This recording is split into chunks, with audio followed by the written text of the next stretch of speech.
네, 매일 아침 꼭 짚어봐야 할 뉴스 딱 3개만 골라서 화끈하게 살펴보는 시간입니다. 뉴스 3개 시간인데요. 한겨레 신문의 최성진 기자 모셨습니다. 어서 오세요. 네, 안녕하세요. 네, 자 오늘 첫 번째 뉴스는요. 네, 김성태 의원이 재판에 넘겨졌다는 소식입니다. 네네.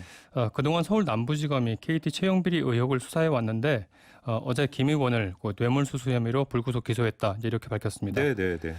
김 의원은 2012년 국회 환경노동위원회 소속일 때 이석채 전 KT 회장의 국정감사 증인 채택을 무마시켜주는 대가로 딸의 채용을 제공받았다 이제 이런 혐의를 받고 있는데요. 네. 김 의원은 KT 쪽에 회장 이석채 회장 국정감사 출석 무마라는 혜택을 주고 네. KT는 그 대가 이제 곧 뇌물이 되는 건데요. 네. 김 의원의 그 대가로 김 의원의 딸을 채용했다 이제 이런 이야기가 되는 거죠. 근데 지금 김성태 의원 본인은 아주 강력히 반발하던데요. 네, 김 의원 측 반응은 이런 겁니다. 검찰의 기소는 전적으로 드루킹 특검 정치보복과 내년도 총선을 겨냥한 정치공학적인 계략이다. 네. 정치공학적인 기소다. 이런 건데요. 네. 그러면서 어제 이번 사건을 수사한 서울 남부지검장 등 검사 3명을 피의사실 공표 혐의로 경찰에 이제 고소했습니다. 그러게요. 네. 네. 형사사건 피의자 이제 곧 재판에 넘겨지면 이제 피고가 되는데요. 형사사건 피고가 자신의 무죄를 항변하는 것, 강력히 항변하는 것, 뭐 방어권을 행사하는 것, 뭐 이런 건 어떻게 보면 지극히 당연하다고 할 수 있을 텐데 걸릴 수 있죠. 그렇죠. 걸리죠. 예. 그런데 이제 김성태 의원의 경우에 조금 문제가 되는 거는 처음부터 끝까지 아예 하나부터 열까지 모든 혐의를 전면적으로 다 부인을 해왔었거든요. 네. 그 김성태 의원 채용 비리 의혹 보도가 처음 나온 게 작년 12월이었어요.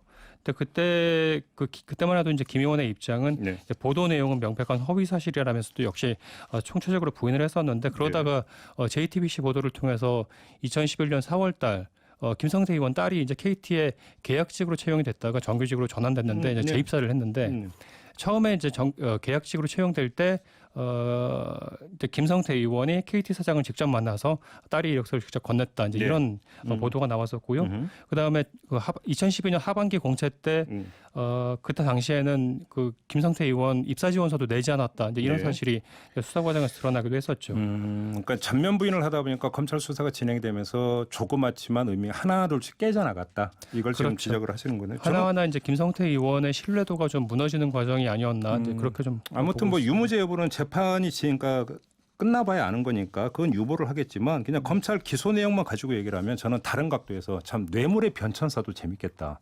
사과 상자 있었죠. 그렇죠. 케이크 상자 있었죠. 그러다가 이제 그 국정농단 사건 때 무슨 재단에 돈 하는 거 있었는데 뇌물로 말도 등장하지 않았습니까? 맞아요. 그렇다고 이번에는 이제 채용까지 등장을 하네요. 아마 언론들에서 그 부분을 많이 짚지 않았던데 네. 이게 지금 국정감사 증인 채택을 무마해주는 대가로 이제 채용이라고 하는 거를 뇌물로 제공한 거 그러니까요. 아니겠습니까? 아, 채용이 네. 뇌물이 되는구나. 네. 예. 근데 국정감사 증인 채택 무마를 대가로 돈을 줬던 사례는 예전에도 있었죠. 네. 네. 찾아보니까 2000년대 초반에 그 대북송금 특검 때 박주천 전 의원 등이 이제 현대아산에서 돈 수천만 원 받아가지고 이제 구속이 되기도 했었는데 네, 그런 일이 있었습니다. 아무튼 뇌물의 변천사 이것도 한번 짚으면 재밌을 것 같긴 해요. 네. 네. 자, 두 번째로 넘어가죠. 어떤 뉴스입니까? 네, 그 이혼주 잡아라 그 출판 기념회에 한국당 현역만 22명 달려갔다. 이게 어제 네. 올라온 중앙일보 디지털 기사 제목인데요. 예. 어제 무소속 이현주 의원이 국회의원에 관해서 출판 기념회를 열었다는 소식입니다. 네. 책 제목이 나는 왜 싸우는가인데요. 네.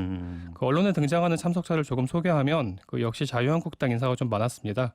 그 황교안 대표, 나경원 원내대표, 그 심재철, 정진석, 뭐 안상수 의원 그리고 뭐 박관영 전 국회의장까지 예. 전현직 국회의원만 20여 명이 넘게 참석했다고 합니다. 뭐 국회의원들 출판 기념회 하는 게 한두 번이 아니고 특히 이제 선거 앞두면 많이들 하지 않습니까? 근데 이렇게 뉴스가 되는 이유가 뭘까요? 그 원래 국회의원 출판 기념회는 그 일종의 이제 품앗이 같은 거죠. 서로 이제 애경사 찾아다니는 것처럼 네. 이제 출판 기념회 왔던 사람이면 맞아요. 꼭 챙겨두고 이제 찾아가기도 하는데 이제 이 경우에는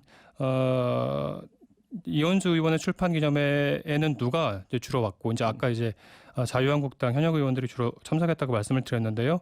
이제 그들이 축사를 통해서 어떤 메시지를 내놓았는지는 조금 주목해볼 필요가 있다고 생각합니다. 네. 그 어제 황교안 대표, 나경원 원내대표 이제 이런 분들이 이제 자유한국당 지도부가 이 의원을 향해서 이렇게 얘기를 했거든요. 네. 하나로 통합해서 열심히 싸우자, 이제 힘을 모으자, 네. 뭐 주로 이제 보수 통합, 연대로 해석될 수 있는 발언을 많이 했는데 네. 물론 이제 뭐 이현주 의원은 어벤져스 스칼렛 요한슨 같은 뭐 아름다운 전사다 뭐 이런 부적절한 발언도 뭐 강효상 의원이었습니다. 네. 부적절한 발언도 있었지만 대체로는 다 함께 힘을 합치자 이제 이런 내용의 발언이었는데 네. 그래서 이제 일부 언론은 이 의원의 자유한국당 입당이 좀 곧 가시화되는 것 아닌지 음흠. 그리고 이 의원의 자유한국당 입당으로 이제 보수 통합의 신호탄을 이제 입당이 신호탄이 되는 것 아닌지 예. 하는 뭐 그런 기사를 쏟아내고 있습니다. 우리 공화당의 홍문종 의원도 와서 우리 쪽으로 와라 이렇게 얘기한 게요. 어제 뭐 TV 뉴스를 통해서 저도 봤는데 아무튼 뜨겁더군요. 네. 이현주 의원 입당을 간절히 기도하고 있다 네. 이런 발언을 했는데 네. 참고로 황교안 자유한국당 대표는 침례교 전도사이십니다. 아 그렇군요. 네. 네. 자, 세 번째 뉴스 어떤 겁니까? 유니클로의 두 번째 사과 소식 준비를 했습니다. 네. 그 일본 기업이 만든 제품을 사지 않겠다는 여론이 점점 거세지고 있는데요. 일본을 대표하는 패션 브랜드 가운데 하나죠. 그 유니클로가 한국의 불매 운동과 관련해서 5일 만에 두 번째 사과를 내놓았습니다. 네. 그 어제 일본 유니클로 그 본사인 패스트 리테일링과 한국법인 공동 명의로 작성한 사과문을 홈페이지에 올렸는데요. 네네.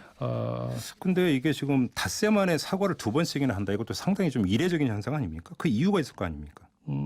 먼저 그 첫 번째 사과, 닷새 전에 올라왔던 첫 번째 사과는 홈페이지에 올라온 게 아니어서 네. 공식 사과로 보기 어렵다. 이제 이런 논란이 좀 있었고요. 네. 그것보다는 사과 내용 가운데 이제 그런 내용이 있었어요. 그 한국 불매 운동이 뭐 장기적 관점에서 볼 때는 뭐 오래가지 않을 것으로 본다. 이런 취지의 발언이 사과문 내용 가운데 있었는데 네. 이제 그게 큰 논란으로 이어졌었죠. 뭐 그러니까 커뮤니티 등을 통해서. 이게 이제 불매 운동을 뭐 폄하하거나 네네. 깔보는 식으로 어떤 뭐 전달될 수밖에 없는 그런 표현이니까 그렇죠. 해봤자 얼마나 가겠어 이런 뜻이잖아요 지금 이건. 쉽게 말해서 아주 이제 좀 뭐 거칠게 표현을 한국인의 뭐 냄비 근성 이런 거를 뭐 빚고 왔다 네. 이렇게도 받아들이는 거죠. 이제 네. 한국 사람들은. 한국인 입장에서 그렇게까지 해석하고 싶지 않았는데 그렇죠. 최성진 기자가 지금 말씀을 해주셨는데 아무튼 이제 불매 운동을 좀 이제 약간 낮춰보는 이런 식으로 어떤 뭐 받아들일 수밖에 없으니까 더 반발을 했던 거잖아요. 네, 그렇죠. 이제 그래서 유니클로가 이번 사과문에서 이런 표현을 썼거든요. 이제 부족한 표현으로 진심을 제대로 전달하지 못했다. 이제 이런 내용을 담은 것도 네. 그 첫 번째 사과문에서 빚어졌던 그런 부적절한 표현 논란 이런 걸 의식한 것 아닐까 싶습니다. 네. 그러니까 이제 뭐 해명 이런 거잖아요. 불매 운동이 오래가지 않을 것이다. 이게 아니라 우리의 본 뜻은 네네. 불매 운동이 오래가지 않았으면 좋겠습니다. 그렇죠. 원래 이런 뜻인데 표현이 잘못됐다. 그렇죠.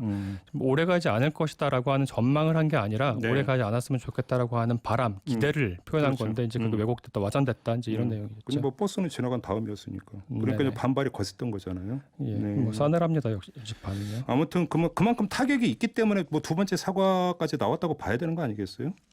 뭐 유니클로만이 아니라 일본 제품의 국내 매출이 좀 많이 떨어지고 있다고는 해요. 네. 뭐 유니클로만 해도 한 30% 정도 매출이 떨어졌다고 하고요. 네. 뭐 대표적인 게 일본산 맥주 있을 텐데요. 뭐 기린이라든지 뭐 아사히 이런 맥주가 있을 텐데 네. 뭐 대형 마트, 편의점 이런 데서 한 30%, 40%씩 뭐 매출이 빠지고 있다고 합니다. 그러게요. 지금 이 불매 운동이 말 그대로 이제 자발적으로 지금 진행이 되고 있는 건데 네네. 사실 이제 사실 국내 언론 일부 국내 언론도 이제 초기에 뭐 불매 운동이 뭐 일본에 얼마나 타격을 주겠느냐 첫 번째. 네. 그다음에 길어봤자 얼마나 오래 가겠느냐. 뭐 일부 국내 언론도 뭐 그런 식으로 이야기한 바가 있지 않습니까?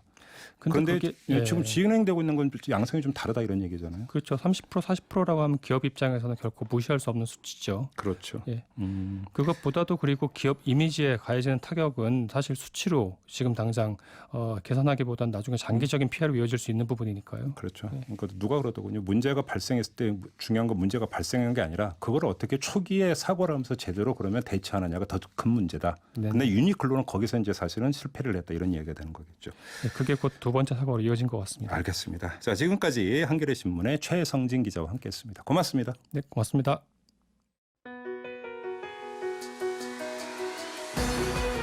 이슈의 핵심을 꿰뚫는 예리한 시선, 믿고 듣는 진품 시사 김종배 시선 집중.